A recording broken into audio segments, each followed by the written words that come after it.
ये कि कौन से सोर्सेज रहेंगे, क्या पढ़ने का तरीका रहेगा। तो सोर्सेज के लिए तो मैं आपको बोलूंगी, अगर आपके पास टाइम है, जैसे अभी करीब 6 महीने, तो आप बेसिक बुक्स भी रेफर कर सकते हैं। जैसे कि जूरिस्प्रूडेंस के लिए मैं बोलूंगी एनडी परांजपे आप रेफर कर सकते हैं, अगर आप अपने कॉलेज में हैं तो। ठीक है, बाकी जो कॉलेज पास आउट हो चुके हैं मैं उनको नहीं बोलूंगी करने के लिए, क्योंकि वो उनके पास और भी बहुत सारे कमिटमेंट्स होंगे, तो उनके लिए पूरा बुक पढ़ना नहीं रहेगा पॉसिबल।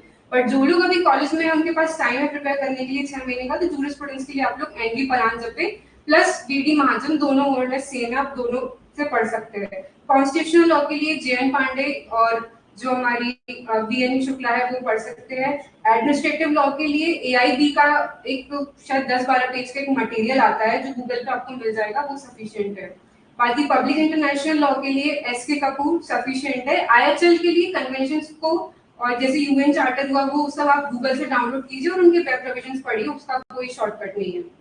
और उसके जो भी चीजें हैं वो आप खुद से नोट्स बनाइए। देन लॉ ऑफ क्राइम्स की बात आती है। Law of crimes is all about वेरेट बेस्ड। फिर लॉ ऑफ टॉर्ट्स एंड कोपरा। लॉ ऑफ टॉर्ट्स के लिए बांगिया है, कोपरा इज अगेन वेरेट बेस्ड। सेम ऐसे ही कॉम्पिटिशन एक्ट के लिए भी है, मोटर व्हीकल के लिए। वो मैं जो जिनकी चीजों पे मैं बोल रही हूँ कि वेरेट बेस्ड है, उनके लिए वेरेट सफिशिएंट है, उनके लिए कोई बुक की जरूरत नहीं है। फिर ऐसे ही कमर्शियल लॉ यूनिट 6 के लिए भी है। फिर फैमिली लॉ के लिए आप चाहे तो हिंदू लॉ के लिए आप पारस दीवान रेफर कर सकते हैं, मुस्लिम लॉ के लिए वकील अहमद रेफर कर सकते हैं। एनवायरमेंट लॉ के लिए क्योंकि मेरा सब्जेक्ट भी रहा है तो मैंने पी लीला कृष्णन रेफर की थी, इट्स क्वाइट गुड।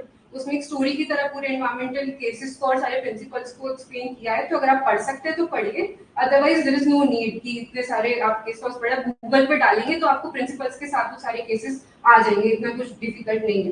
तो ह्यूमन राइट्स लॉ जो है वो मैंने आपको बता दिया है कि कैसे पढ़ना है, उसके लिए भी बुक की जरूरत नहीं है आपको। Intellectual property rights in IT law again very based. And then comparative public law, ये पूरा कंटेंट सब आपको जोड़ जाड़ कर करना पड़ेगा, ये किसी एक बुक से या किसी एक डॉक्यूमेंट से कवर नहीं होगा।